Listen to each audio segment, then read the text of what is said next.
Good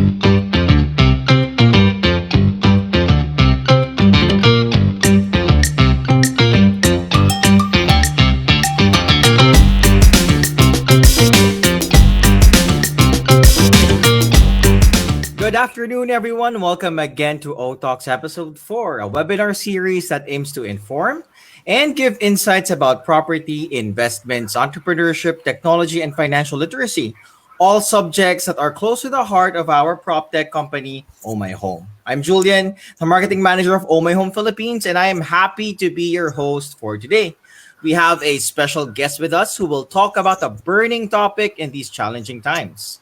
And our topic is why invest in property despite the pandemic?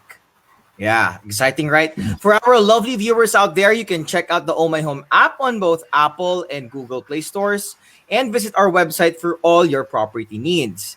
And without further ado, let me introduce our special guest for today. Our guest is known in the real estate industry as El Subastahero, and he heads the Property Forum Philippines, the leading auctioneer in the country today. He has also produced the first real estate television show in the country. A pioneer of the auction sales system in the Philippines, he has bid out over 4,000 real estate assets worth more than 8 billion pesos. Wow. And having gained a substantial marketing expertise after handling various property developers, he now heads the international promoter recruitment for Lanco Pacific Corporation. Through the years, he has acquired all kinds of real estate, becoming an expert in industry strategies such as fixing, leasing, and flipping. Ladies and gentlemen, please welcome Mr. Noli Alieje. Hi, Hi. everybody. Am I clear? Yes, sir, you're clear. Good afternoon, sir. How are you? Good afternoon, and welcome to everybody to All My Home. And I'm very excited to be sharing my new slides with everybody.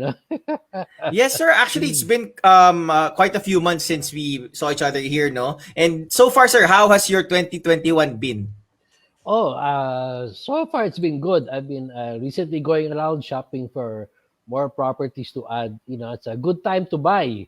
Like they say, when there's a pandemonio, it's time to buy because I tell you, prices are going down. There's a lot of distressed properties on the side, but the general market, the values have held on. In fact, a lot of them have gone up in the provinces. Right? So basically, it's more pasyal in the province because that's where the good deals are now.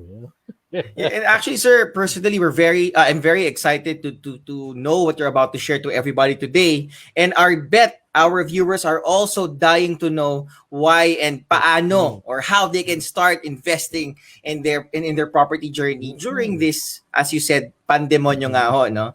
So Yes. without further ado, sir, we're turning over the floor to you for all the Okay. property wisdom you can share us. Thank you so much, sir Thank Noli. you so much. Okay. So guys, a lot of people are always telling me about it's pandemonyo time, medyo taghirap tayo sa buhay ngayon. But you'd be surprised, I would say a lot of people really made good money during the bad times, di ba? Okay, here we are. So I'd like to thank again On My Home for inviting me to this talks. Here we are. So, is this pandemonio the end of the real estate industry? So many people after the March 2020 lockdown, people were so worried, A lot of people, I would say yung mga nagpo-project ng bad crash in the industry, A lot of them were very gloomy. But you know what? A lot of us who are really deep into the real estate industry, we've been there, done that, and we've all survived. So let me just show you small crash moments in history. Okay. 1973, martial law was declared. Everything stopped. But during that time, the real estate industry was so immature. Wala pa talagang associations, wala pa talagang control. Most of the houses being sold were more of people, in the street lang selling left and right, and there was no real major developers yet. Then in 1983, the assassination of Pinoy Aquino, there was pandemonio again in the economy. We were shut down from loans from abroad. Our economy started having negative growth. Everything started looking bleak. Again, nag-recover tayo nun, di ba? And then the EDSA revolution in 1986. I don't know how many of you were already born, but I think most of you here were not yet born. Huh? So in 1986, we wake up one morning, there was putukan na sa kalsada and everything. And then the new regime came in. But during that period of time, again, there was a downturn in the industry. But we survived and we all progressed again. This was one of the worst, was the Asian financial crisis of 1997. This came from between 1994 to 1996. The industry was going crazy. We were selling real estate using scratch paper and Xerox brochures. That's how hot the industry was. Then one morning again, we all wake up. Interest rates were up to around 50%. The dollar slid. Imagine that from 21 it was up to 40 plus. So you can imagine how everything shook. There was negative growth during this period of time, and this dragged on for like 3 to 4 to 5 to 6 to 7 years until the recovery started seeing signs in around 2002. But we survived, and we still started to grow. And then again, the global meltdown of 2007. Ito talaga, more got hit the other countries than us ourselves. Right? Medyo small time lang tayo, di tayo naabutan dyan sa mga securitization na nangyayari sa ibang bansa, especially the US. There was really a crash there. In one of my trips to Vegas in around 2009, a house that was in the market at $450,000, they were trying to dispose it at $170,000. Imagine that big gap, no? But you survived. Now, here comes the pandemonyo of 2020. Ito, people are saying, oh, ano mangyayari na naman, you know? But you know, the funny thing, yeah? So there are some sectors that kind of hard up. Like some of the condos, nag-slow down. But yung provincial projects, condos, residential homes, vacant lots, resort properties, boom! Grabe talaga. No? So you can see that what we are experiencing today is not an economic crisis. What we are experiencing today is a health crisis. We just have to solve that health crisis and we will be back on top. Because remember, before this whole thing, the Philippines was one of the hottest markets in before the COVID season. So here we are. I'm Noli El Subastahero Alieje. We been real estate broker for over 31 years. My age is showing now. And we produced and hosted the first real estate television talk show called The Property Forum. And then we pioneered the auction sales system in the Philippines during the Asian financial crisis. We were the hottest auctioneers of all the major banks in the Philippines. And we sold over 8 billion worth for the major banks at that time. No? Not only major, pati rural, hinandle namin. No? I was exclusive international sales director for some developers. So maaga kami umalis, you know, because we saw the market here was not really so active, you know. So it's mga 2000 something, 5 or 6 or 7, umalis na kami sa ibang bansa. Siguro we were only 2 or 3 developers still going around the world at that time. No? I'm a financial advocacy speaker for overseas Filipino workers. I go to Hong Kong, I go to Dubai, I go to Doha, I go to Singapore, Malaysia, everywhere. Basta may overseas Filipino workers, you'll be surprised. They're everywhere, di ba? So, we do talks for them. No? We purchased the asset holding company of GE Money Bank. Before GE Money Bank, he was called Keppel Bank. And before Keppel Bank, he was called Monte de Piedad. Moving forward, GE Money Bank was bought by You Find Ways, BDO. So sila na ngayon. We bought the asset holding company. But more than anything, this is what I'm so proud of. I'm a certified addict real estate investor. Kasi when you start investing in real estate, mahirap na pupunta sa iba eh. Kasi it is, I will tell you, let me just show you na lang why. Why real estate? You can easily use leverage to buy it. Could you imagine? For example na lang, let's talk about a 5 million peso condominium. Mag-reserve ka, 50,000 down. Oh, di ba? Reservation fee, 50,000. Tapos yung down payment na 20% payable over 48 months, 80% balance on the 49th month.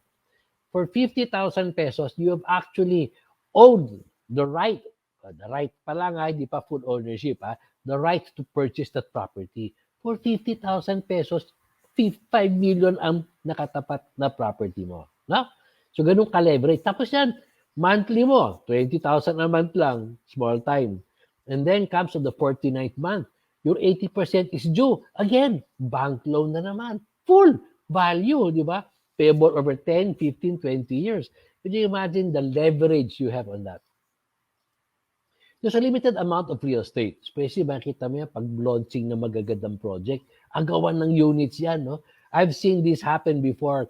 There was a golf course, golf residential subdivision somewhere in Antipolo before.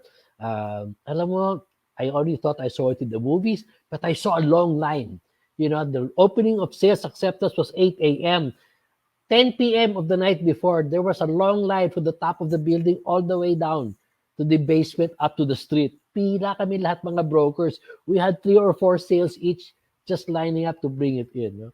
So by 11 o'clock or 12 o'clock, that thing was sold out. And it does happen in our industry. It can create cash flow.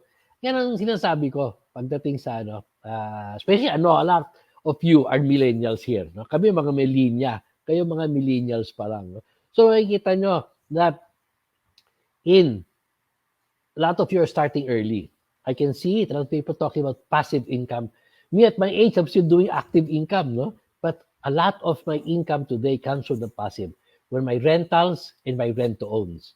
Yung rentals ko, medyo, nahirapan sila ng konti, but they're still moving forward. So, good cash flow yan. Appreciation potential. Let us say that 5 million peso property that you bought. Remember, with the condo, no? Alam mo, when you're paying the 20,000 a month, when you reach turnover, I would say 48 months, siguro easily mga 70% appreciation. So yung 5 million condo mo, by that time siguro would be around 8 million na siguro. No? Wealth builder, ito yung nakakataw dito.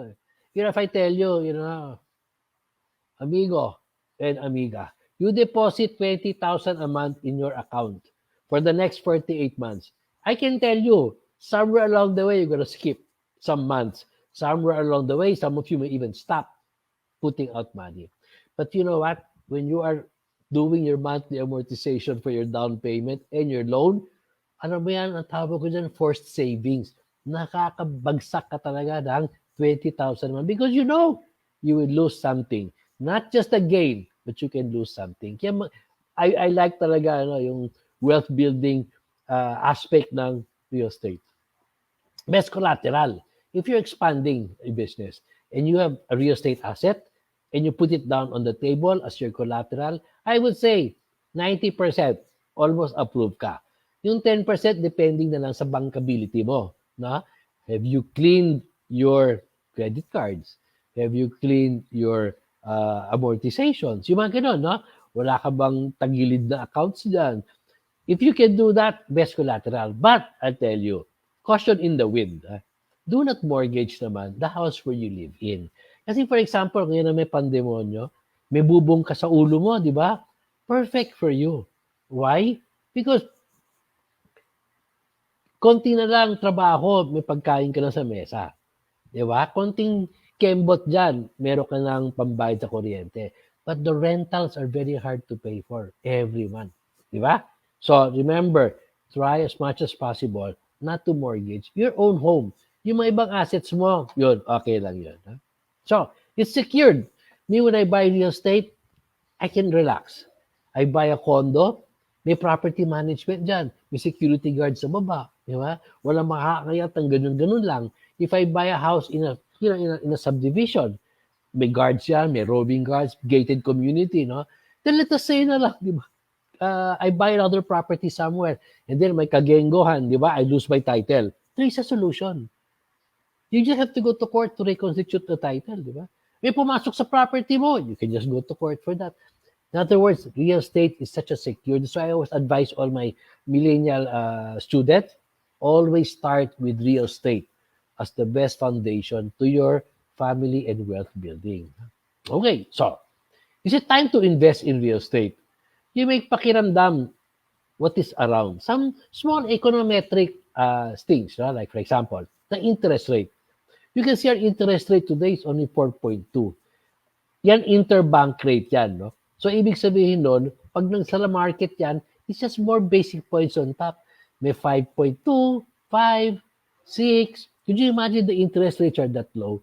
So, there's two items there. When you're buying and selling, You can actually buy with loan. And you can actually, your buyer also can buy on a loan, di ba?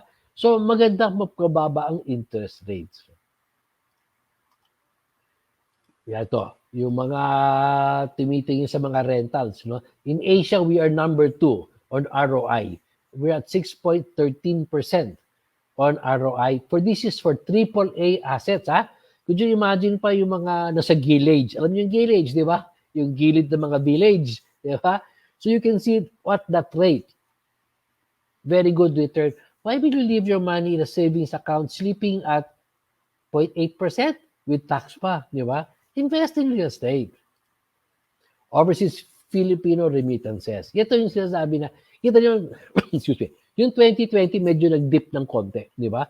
But come January, February, March, it went up again tremendously because the countries where the OFWs are, nabubuhay na yan eh. Saudi, Dubai, Qatar, UAE, Singapore, nabubuhay na yung economy nila, di ba? US, Canada. So they're beginning to remit money that they were not able to remit last year. Humahabol sila. Pero sayang lang kasi medyo mababa ang dollar ngayon. At least around 48 now, no? Pero pag umabot ng 52 uli yan, sarap mabuhay na naman ang mga overseas Filipino workers, no? And they have always been the heroes of our economy. Remember that. So an example lang, no? Where are most of them? Of course, they're in Western Asia, no? Saudi, United Arab Emirates, Kuwait, Qatar. That's where most of them are. 57.1% of them are there. At saka you know that these countries have started to recover already. Medyo nakokontrol na nila si pandemonyo, di ba? Paths of progress.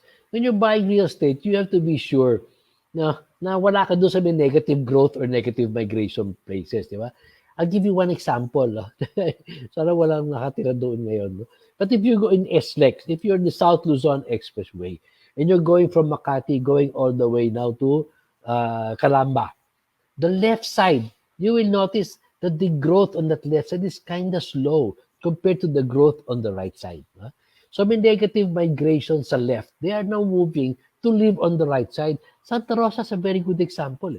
No? You can see that the old Santa Rosa, hindi sumisipa talaga ang ekonomiya doon. Binyan, those areas. Diba? What's growing is on the other side, the Mamprasan, the Santa Rosa on the right side where Nuvali is, di ba? Yan ang mga growth areas. Pati yung Calamba going towards Santo Tomas in Batangas. Andun yung mga paths of progress. One of the best paths of progress that we've had in the last few months was the NLEX SLEX link connector. Why was this so fantastic? Actually, ang maganda dito kasi, ang the north has opened to the investment, radar of the south, and the south the same. No? You can now buy a property in the north, and you can be there in an hour. Same thing with your buy property in the south. Kahit nakatira ka sa Bulacan, Pampanga, and everything, in an hour, you're already in Alabang or you're already in Laguna. That's how important this connector road is. No? And me myself, when I go to Tarlac to visit my subdivision there, and sometimes I'm coming from Alabang, I'm there in an hour's time. No? So ito yung mga connector roads at saka yung mga pagbagsak sa kalsada, open na yan lahat. Okay? Recently, they opened another one, the Nagtahan. Okay? Plus, coming down from the south, they even opened the Skyway 3 access in Susana. So wala na rin traffic dun. You have to watch out for all the infrastructure improvements of where you're buying. Okay, job growth. Ito, yung mga nagpaparental dyan, di ba? Siyempre, pag nagtayo ka ng apartment, wala namang tao nang tatrabaho doon. Eh, sino na mag-uupa sa'yo? So the rentals are very dependent on the job growth. You can see before, this was a passing thing. No? When the Pogo was here, all the rentals went up like crazy. Remember that? Because there was job growth. There was an economy booming in that employment portion. Yeah. So when labor force, pag-aralan mo, saan yung labor force before you start putting up your investment? I am a believer that a lot of the investment potential is in the regional. nasa rural area. No, it's not anymore like before. Metro Manila ka lang, or Cebu, or Iloilo, yung parang gano'n. No? Would you believe even in Bacolod right now, they're booming in the real estate industry? People before would never even touch Bacolod in a 10-foot pole to invest there. No? So, where to invest, and where to invest. Ito yung isa, sinasabi ko. Anong pwede mong gawin? No? Yung off the plans to turn over, yung sabi ko sa inyo kanina. I actually mentioned this some time ago in one of my first slides, di ba? The potential appreciation. So when you buy a property on pre-selling, and then you're able to flip it before the turnover, you will get an appreciation on the total contract price of around 70%. But remember, the trick there was you only brought out cash of 20%. So you can actually, if you know the game properly, you can actually double your money. But you have to be ready because a lot of people who did this, medyo na they got caught in the pandemonyo. They could not unload. So that's why you will see a lot of bahay sa law and condo sa law now in the market. So you have to be financially ready to be able to complete the process in case you cannot find your market.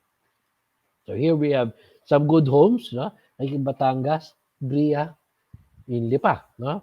The home of Lomi. I love Lomi. Okay. Maganda to, this area, no? Lipa, they say, is the third coolest place in the Philippines. Baguio, Tagaytay, and then, for Luzon, pero I'm sorry, Baguio, Tagaytay, then Lipa. Here we have Cavite. You know what? Investing in Cavite is a very good idea because on flipping a property in Cavite, in the other mga search engines, no, they've always said that number one search nila has been always Cavite. Maganda dyan in Verona. I've seen this place. Passive income. You know, when I started doing passive income, rentals basically, no? Parang at the start, parang sakit ulo. You know, it was like a headache for me, no? So we got this property and we decided to start furbishing it up, no? To be able to rent it out. We normally buy bulok properties and trash, what the people say, trash assets, and then we convert them into diamonds. Yeah. So the construction kept going on, you know. On rentals, you have to be very particular because when people move in, even if it's a rental property, they're still conscious, you know. Yeah. I've actually having done so much leasing. So this property basically, we got a rental of 10,000, and this was my first asset. And you know that the owner, my tenant was so so dependent. She was a spoiled person. You know, and her faucet doesn't open, she calls me. You know, her light bulb outside doesn't work, she calls me. I mean, like for me, it was driving me crazy. You know, and I said, all of this for 10,000. My God, you know, I think I spend more on gasoline going there and fixing things. Then I got to realize you should not stop on one asset. You should keep going on with your investments. So after that, we bought a condo. You know, we had a warehouse, we had a commercial building, we had a mall. Tuloy-tuloy. You know, then after a while, you can just sit back and say, hey, you know, come to think of it, you know, 90% of my income's already coming in now from rentals. Di ba? Yeah. Buy, build, sell. You know, what we do here now is we look for subdivisions where there are already vacant lots that you can actually acquire. No? And we come up with a co-developer agreement. This is a property in Tarlac. And what we do here is, for example, kung developer ka, no? Sakit ng ulo yan eh. You have to get your license to sell. You have to get your development permits. You have to come up with development plans. The biggest headache is subdivision, you know, subdividing the titles. Diba? So, for here, just give an example, we started building on vacant lots with individual titles that already had a license to sell. So, no more headache. So, what's the direction here? Look for subdivisions or look for places that has vacant lots. Buy it cheap. Build a place. When you build a place, then you're now hey, you're now a titan of the industry because you begin to add value into our real estate industry. But what's important there is you now build a house which will become a home and you can sell it. And that's where you can maximize your profit. Because if you just buy a vacant lot and sell a vacant lot, small time. But if you buy vacant lot, build a house on it, then that's where you maximize your profit. Huh? Yeah. So we're now building 127 houses on a 500 lot subdivision. Okay. So we're now preparing the foundation for everything. At saka, ang market namin siguro magro-rent to own kami dito. Very nice. It's the first solar subdivision in the north. We put solar powered, the smart home where you can come in, open your lights, your arriving plan, your lights can be open. You have a CCTV camera, you can see it even from your office. Really upgrading it. No? So this one, when we look for a place to invest in, it's gotta have a development permit and license to sell. No? 95% completed road lot kasi some subdivisions, when they sell the property, di ba? Oh, 1,500 lang per square meter. Pagpunta mo doon, the road in front of your place is not even finished yet. So you have to actually really look at it. Huh? And then we looked at it. There was water, electricity. Because if you build in a vacant lot, you build a house there, you have to look if there's kuryente or tubig where you can make saksak, di ba? If it's not, for example, the next Meralco post is around 5 blocks away in your subdivision, you have to be the one to advance the payment for all those posts for it to reach your home. So medyo malaki investment. Huh?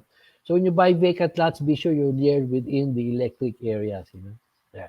And more than anything, this is what we buy. Kailangan may titles. Di ba? I know a lot of people, a lot of buyers this years, the last 2, 3 years, have actually invested and they've not been able to receive their titles yet, kahit fully paid na. In that manner, they have a hard time reselling it. Kasi wala titulo, di ba? There's trust issues between your new buyer, di ba? And you're the seller, but you bought this from a developer. Di wala pang title. Kaya kami, very particular kami. Subdivided titles. Titles are there. Show and tell. We want to see the titles. Yeah. So we come with this co-development agreement wherein simple. You buy one lot, we get a developer to build for you, and then we sell the property. We make an ROI of around 50% for 2 years. Buy, renovate, sell. Ito yung mga nakita mo, flip. I don't know how many of you here watch HGTV. How many? Tell me. Property Brothers, Flipping Vegas, Bones, ano pa yung mga iba? So a lot of people love the zombie flipping, Tell me which ones you like in the chat, okay? So ito, 2-story house and lot. We picked this up. It's in Laguna Bel Air. Oops, wait. Previous slide. Okay, here. So these are the kind of properties you buy if you want to become a flipper. Some people naman like good properties. Me, I like basura. That's why sometimes people don't call me El Basurero. They call me not El Subastahero. They call me El Basurero already. There, It's so hard to make tibag the walls in the Philippines because they're so sturdy compared to the other walls. Trash. You have to watch out for your debris when you are flipping and renovating a property.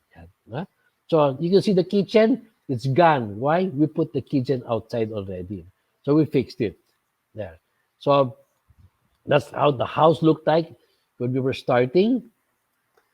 And you try to have what we call now the open view. You see, before, houses were being built with plenty dividers. Now, the new thing is pagpasok mo sa harap, when you go inside the front door, you see the back door.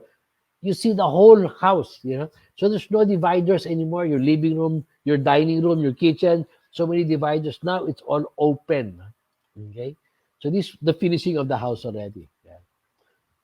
They made an ROI here of I think almost ×2 yata ang ROI namin dyan. Now, this is the one a lot of people have always asked me about, the bahay or the condo sa loob. Basically, bahay sa loob. You have to be sure that the person making pasalo is not making money or super money. Kasi during the last year, no? Mga June, July, ang dami na, no? Merong mga Facebook pages, bahay salo, condo salo, nagpapasalo, rush sale, immediate sale, gano'n, no? Distress sale. So I asked them, how much did you buy that unit for? Sir, sabi 3 million. Magkano na cash out mo? Sir, I already paid for around 500,000. So how much to transfer to me? How much will I pay you? You pay me 1 million. Wow, sabi ko, 100% tubo ka agad. I thought nagpapasalo ka. Di ba? So you have to be sure they can make a little money. Di ba? Or you can be a vulture by only returning a certain portion. Huh? Pero ang importante dyan is you have to know the figures. How much he bought it for, how much has his cash out been, how much is his balance, and more important, what's the value of the property today. So you know if you're still going to make money or not. Yeah. So it's an example. A two-story house and lot in Morning Fields. This is over the Bakudang of Blue Valley. No? And when the house was shown to me, it looked like this already. So malapit na siya magkabubong. No? Ayan. Diba? Malapit na magkabubong. Now, so he came to me and he told me, Mr. Liehe, I want out na, no? I said, talk to the developer first. So he went to the developer and he goes, Mr. Developer, Seaman to, he was so happy buying the property for his family, but he had to keep making sakay to be able to keep paying. When his wife gave birth to a really cute baby, ayaw na niyang umalis. Okay? So he said to the Mr. Developer, Mr. Developer, I bought this house and lot from you at 3,190,400 and I have already paid up around 739,267. I would like to stop paying now and I would like to have a refund on my money. So Mr. Developer says, sure, Mr. Seaman, I'm going to give you back 50% of your buyer's equity, which is around 360,000 because that's the Maceda law. Siyempre naman si buyers, medyo nataranta siya. He went to me complaining, ranting. So I said, look, let's do this, amigo. I will buy your property for you. Kasi may bubong na eh. I buy distressed properties kasi. So I said, I will give you a check. Here it is, 739,267. But it's post-dated for 1 year. So if I sell your house and lot within the year, palit tayo, cheque, bigay kita cash. So he liked the deal. I mean, you have to wait for a year maximum. No? So the important thing there is, you see, these people who are actually really making pasalo are not worried about their equity because it's intact as long as they continue paying for the monthly amortization. The problem there is if he stops amortization, wala yung buyer's equity niya. So I said, I will continue paying your buyer's equity. I'm sorry, your monthly amortization. So he paid payag, di ba? So we paid for it for 4 months. More months. By the time the roof was completed and boom, we sold it at 3,814,400 pesos. Okay? So sold at 3 million. So we made a profit of 624,000. But this is my biggest advice to everybody. I'm a licensed broker. But still, I get a broker to help me in selling also my properties. You have to get a licensed broker to deal with them. I'll give you an example. When you go to the hospital, to the ER, emergency room, you don't get the sphygmomanometer and get your own blood pressure. You're in the hospital, you don't put a dextrose yourself or fix everything, di ba? There are nurses and doctors for that. When you go to court, you cannot go to court and just represent yourself unless you're a lawyer. You need a lawyer. Same thing pagdating sa real estate. If you really are seriously wanting to get into real estate, please look for advice. Just ask him lang questions.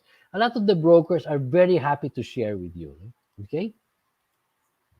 So, we made a profit of 452,000 now. Di ba ang ROI? Okay, get stuck. Okay. Ang ROI is return of investment. So, return is 452,000. Investment is 139,000. So you get an ROI of 335% in 4 months. You imagine that? Why? Because here we showed you that cash is not king. Leverage is king. Because if we brought out the whole 700,000 plus the 139, almost 1 million na yung cash out namin, we will not get a very high ROI, like 335%. Di ba? So, wag bayabang sa cash. Leverage if you can. No? REIT. This one, we've seen this happen. REIT is not new. Real Estate Investment Trust. Almost all the buildings in Singapore and in Hong Kong are REIT. You can see it, may mga tsapa yan di ba? Real Estate Investment Trust of McCormick, McDonald's REIT. May mga ganun sila, no? So, puro yan may REIT. In the Philippines, Double Dragon is just gearing up, no? But Ayala has already started. They're the first one to have moved into it. No? So, very nice investment, very safe. May parang guaranteed returns yan. No? Buy, subdivide. Oh, okay. This is the buy, subdivide. Okay. Lot area, 1,000. Pero ito, galing siya sa 1 hectare. So the owner, what he did was he subdivided it lang, the lot area. They call this, duha-duha yuta, yuta duha-duha. Parang gano'n, no? That's what it's called now in the industry. But I can tell you kasi, you have to watch out because this is illegal. Okay? That's why I wanted to show you. If you're going to buy, subdivide, you have to get the proper licenses. You have to get a license to sell. You have to get clearance from the Land Registration Authority. You have to get a geodetic engineer to be able to subdivide the lot for you, make individual titles, and if you get the license to sell, then you can sell it. But again, buying a farm, 15-hectare farm, for example, in Kuyapo, kay Puyaw, in Nueva Ecija, di ba? Okay, then you subdivide it. Get a geodetic engineer, make nice roads, If it's a farm, pwede yung farm lots type of subdivision yan, resort type, di ba? From yung 100 pesos, siyempre, meron kang bawas sa net saleable area, you will be able to get a very, very good return. You can sell this like that guy who's selling 1,000, 2,000 pesos per square meter. But yung catch mo ngayon, 250, 350 square meters. Very good income there. Now, Airbnb. Just the other 2 days ago, I was listening to the CEO of Airbnb, the head honcho, okay, the co-founder. He said that the Airbnb for the first quarter of 2021 was their highest ever. Boom talaga daw, highest ever because it's like people were hungry to be able to start traveling.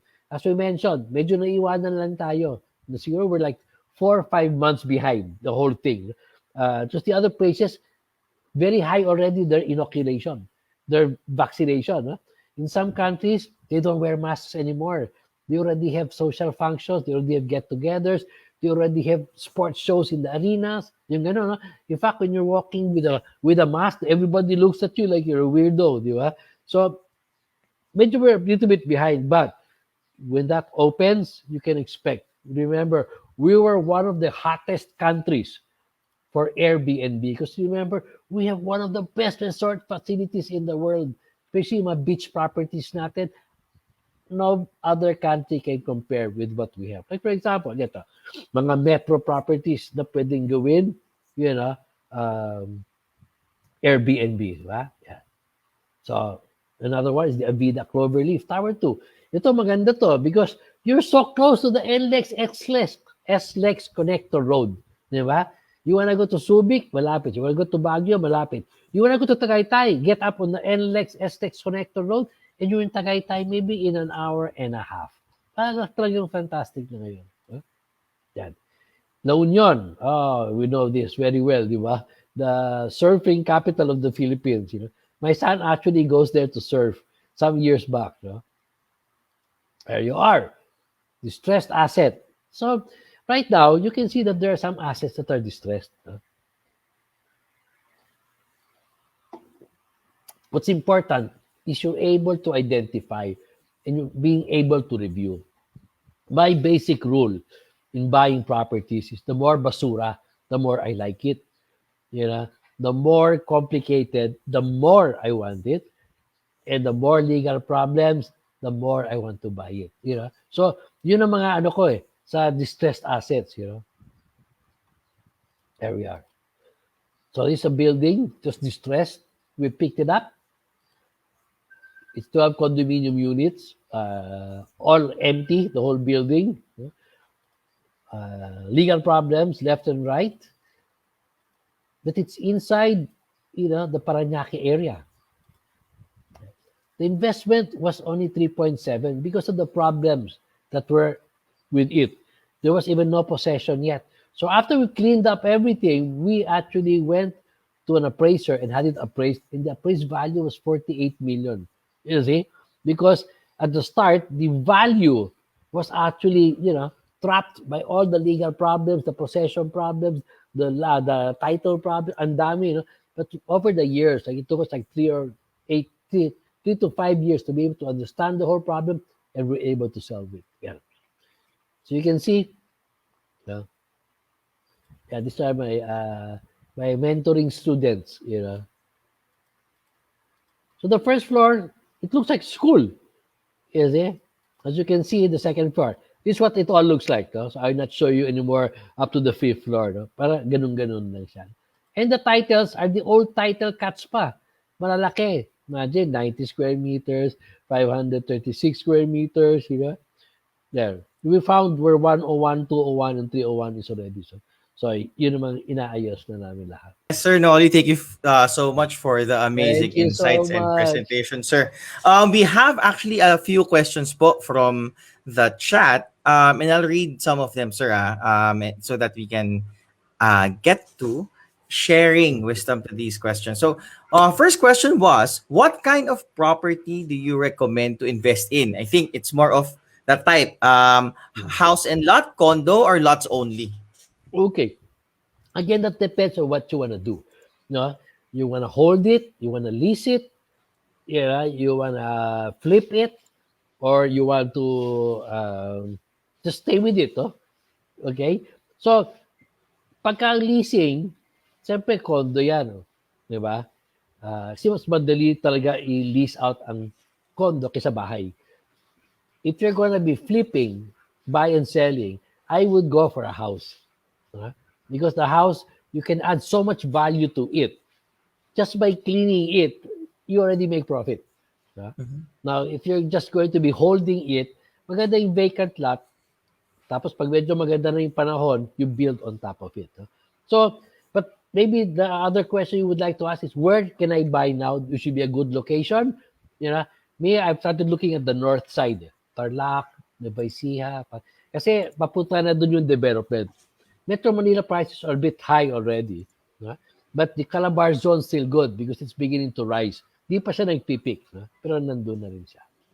That's true. And also, sir, actually, I'm glad you mentioned North kasi at Ohmyhome, we have a lot of properties there in the North. And I actually also wanted to ask you about what you think of yung development in the North about sa New Clark City. Oh, okay. Actually, the new Clark City is not in Pampanga. And the new Clark City is not in Clark, really. Diba? Yung naisip natin, di ba? Doon sa old Clark, di ba? Where the airport is. Actually, the new Clark City is in Capas, Tarlac. And if you're driving along NLEX and SCTEX, there's already an exit that you take that goes straight there. I would say it will take another 10 years for that to be developed. Kasi medyo nag-slow down yung government infrastructures moving there. Understood, sir. Follow-up question for the initial one tungkol dun sa what kind of property would you recommend in for first time naman na property investors. This is gonna be their first purchase. What type of property kayong, I guess, easier for newbie to invest in? Okay. Yeah. Okay. Let's qualify the newbie, single or married. Diba? Maybe for both, sir. Okay. Kasi pag newbie sa akin, kailangan siguro mag-rent ka muna. Diba? Kasi you will get married one day. Diba? But you can make puhunan already on a vacant lot in a location that you want to live in. Okay? Kasi pagdating sa ganon, you're still single, maybe what you should look at is not just the investment potential, but also growing your family also there. So you get the vacant lot, that one day you and your spouse can actually build there. No? But don't put all your eggs in that basket because you do not know if your wife decides that she doesn't like to live in that area. Like you buy Bulacan, pala she wants to live in Cavite. Di ba? So, so you have a conflict there. No? So, basta vacant lot muna pagka ano ka pa single. So. Condo's also Understood. good. Condo's also good for single and married. Kasi pag growing family ka pa lang, di ba? Pero pag married na kayo, and you should always think now, what's next step? The next step is family. So you start looking at house and lot. Safe Mhm. place, secured, has fresh air, has the amenities that you want your children to grow in. So yun ang importante doon. House and lot ako pagdating sa married couples. But Understood. yeah. Ito sir, another question. This one is more, I guess, ito mas alam natin yung stage of life ng question. Yun yung question asker. So the question goes, a question for someone who is really new to everything real estate. For us millennials, not everyone can afford to pay the remaining 80% by the 48th month and risk losing our condo. Would you still encourage us to invest in condos or should we focus on stabilizing our finances first? Okay. Well, like you actually gave the trick answer. 48 months to pay the 20%. So you actually have 48 months to fix your bankability. Diba? So you should not be fearful. You should be fearful if you're not doing anything. Diba?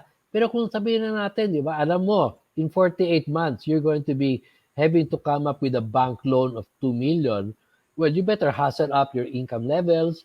You better be sure you don't have tama sa credit cards. Even now, if you don't pay your phone services, insurance services, yung mga ganon, you already have a small minus point in your bankability, di ba? Yung credit rating mo. So, don't be fearful, di ba? Do something about it and not be fearful. Okay. Sir, a few questions about rental. You talked about this earlier, rental yields, right? So, can Mhm. we explain a bit further? Ano ba yung basics of for someone who's investing? How can they understand? Paano ba mag-work for them yung rental yields? Okay. Kunyari nag-invest ka ng condo, 2 million pesos, di ba? Tapos pinapaupa mo siya. Mahina ako sa math sa mental, no? Pero sabihin natin 10,000 a month, di ba? Ang rental yield mo. So, ang rental mo times 12. So, that means that you're earning 120,000 a year. So, that is your return. So, you 120,000 divided by the 2 million times 100, that will be your percentage yield. So yan ang tinatawag nilang return of investment on your investment of the condo unit. So you will also have to subtract there the uh, association dues, kundi inclusive sa rental mo. You also have to include yung um, real estate taxes, di ba? All those things have to come in. Now, what is going to eat up on your rate of return is when you actually make your tenant leave your property. Kasi when your tenant leaves your property, then the repairs come in. So you have to Mm. repair the unit, clean it up, repaint it. Paminsan, the security deposit does not cover it. So you have to kind of shoulder it. So we've done more than 250 to 300 rental units already. And we've come up with, as I mentioned kanina, we are the ultimate leasing agreements, that we came up with. Right, sir. Thank you. We're nearing the end of the question, sir. Ito naman, how can it be checked if the title presented to you by the seller, so I guess it is a question from Yeah. a buyer, is Yeah. legitimate? Okay. Um, do not take the title of the seller as your Bible to make a decision. Mhm. Because this may not have been annotated. You have to go to the Register of Deeds. That's the first step you do, is to get a certified true copy of the title in the Register of Deeds. you have to get a certified true copy of the tax declaration at the assessor's office naman. Yun. Yun ang dalawa. That is what I would say the Bible, whether the property is clean or not. Kasi pag dinemanda kita, kunyari, di ba, I filed the case against you, but the owner's duplicate is with you. So I cannot Mm. annotate that. But I will annotate the title that is logged in with the Register of Deeds. Yun. Tapos if you've not been paying your realty tax for 5, 10 years, the government auctions off your property. Di ba? So yung tax declaration mo, yung tax deck mo, nakatatak na yun. That the property is no longer yours. So yes, those are the things. Again, certified true copy of the title with the Register of Deeds, certified true copy of the tax deck with the assessor's office. Okay, thank you, sir. Another question about rentals again. In terms of renting out your properties, is there a general formula to know a fair rental fee? So like this person, let's assume this person is a property owner na gusto niya iparenta yung ano niya, Yeah. unit. Okay. Actually, the market will dictate it. I'll give you an example.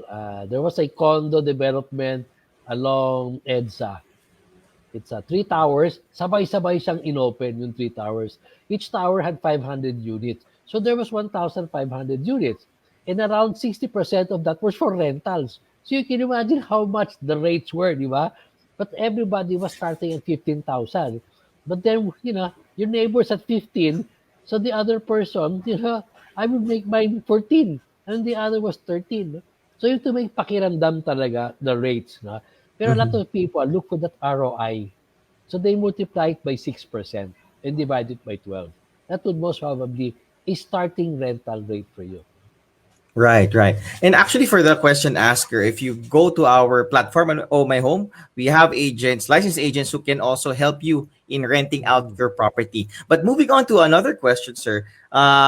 We have a question here about are you recommending acquired assets or house property since they are much less expensive than buying a new house and lot? Okay. Actually, I guess uh, secondary market ata ang sinasabi niya. hindi, yung acquired assets po kasi Uh-huh. galing sa bangko. Yan yung Ah, right, foreclosure right. market. Foreclosures, yes. That's a foreclosure market. No? And I Mm-mm. would say yes. No? Actually, I would say 90% of my acquisitions have always been foreclosed assets. They are less expensive, but you have to balance. Kasi while they're less expensive, they still need renovation. So kailangan pakiramdaman mo is how much renovation is needed comparable to a property in the same neighborhood that is ready to move in. So you have to check that out. Agree, sir. Agree. I'm just checking over the questions because we did get a lot of questions in. Okay, so another question is about what I guess it was already covered earlier, pero it was still asked. What is bahay or condo sa law? Okay. There was a question kanina, di ba, about the Mm-mm. 48 months to pay. Yeah. That's Yes. the one who cannot pay the 80% balance, siya yung nagpapasalo, di Mm-mm. ba? In other words, help me, save me. Yan, no? Because they will lose their 20% that they have paid over 48 months. They will lose that if they don't continue with the acquisition by paying the 80%. So, my advice there is if kung ikaw ay nagpapasalo, dapat on the third year pa lang ramdam mo na. You should already know that you're going to make pasalo because some people make pasalo on the 48th month, which means their buyer or yung magsasalo sa kanila has to have a ready loan standby, which not everybody does that. So, that's the ng bahay. Yes, you can really get a good deal in bahay salo or condo salo. Why? Because you can actually buy the property today at pre-selling. Pero turnover na siya. Yun ang Right. advantage yan. Pre-selling price at RFO. Thank you, sir. Last call for our viewers to put in your questions below. Before we end the show, kasi this is all the time we have left. Mm. Sir Nolly, do you have any parting words or wisdom you want to share with our viewers? Okay. My parting words actually is in my last my last slide always, no? Which is property is prosperity. You can take a look at all the other assets, soft assets, semi-soft, hard assets that you can invest in. No? And you can see that real estate is always the strongest. Siyempre, may mga storya dyan, di ba? That if you look at the top, 50 richest man in the Philippines or in the world, somewhere along there was real estate in their portfolio. So you want to be safe also. You're building a family. Your safest investment, again, is real estate because it has bubong on your head. You have a roof on your head, di ba? So you can't go wrong with that. And your family can grow. It's an investment that you should love also. That's real estate. Right, nicely put, sir. Thank you so much, Sir Nolly, for giving us your afternoon and Yeah. preparing a lot of advice for our Yeah. potential property investors or already property investors. Yes. Sir, Oo. we hope to see you soon, lalo na after this pandemonyo is over. Yeah, we'll get together and have kape. Yeah, sir. We're looking forward to that. Especially everybody on the Ome Home team, sir. Thank you so much, sir, and Okay. have a good day. Okay. Thanks everybody for attending and hope to see you in the future webinars. Thank you, Mr. Nolly Alieje. It has been a pleasure to host him today. Before we end the show, dear viewers, alam ko some of you are waiting for the raffle draw later on, but I just like to remind everybody that if you're all ever interested, if you are interested in investing in property, we have thousands of properties available on Oh My Home. And the good thing about engaging with us, kami sa Oh My Home, is we have licensed brokers, licensed agents who will guide you at every step of the way. So in the presentation, Sir Nolly talked about the North, Calabarzon region, the East, and other potential investment areas that are on the pickup or on the rise. And now is actually the best time to take advantage of flexible payment schemes by different developers. If you're looking for new launches or new properties, go over to ohmyhome.com or download our app. You can also check out other secondary market or even post your properties for sale on our Oh My Home application. And our property agents, our sales executives will be glad to get in touch with you if you need help in any step of your property journey. Before we end, I'd just like to remind everybody to check out the Oh My Home app and website for all your property needs. If you're looking to buy, sell, or rent, we can be with you at every step of the way. We have thousands of properties of all types, condos, house and lots, vacant lots in our platforms. And please watch out for the next Ohtalks episode, which will be all about the mistakes that you should avoid in your property journey. And that's it for O Talks from all of us here at Oh My Home. This is Julian signing off. Thank you very much and have a great day.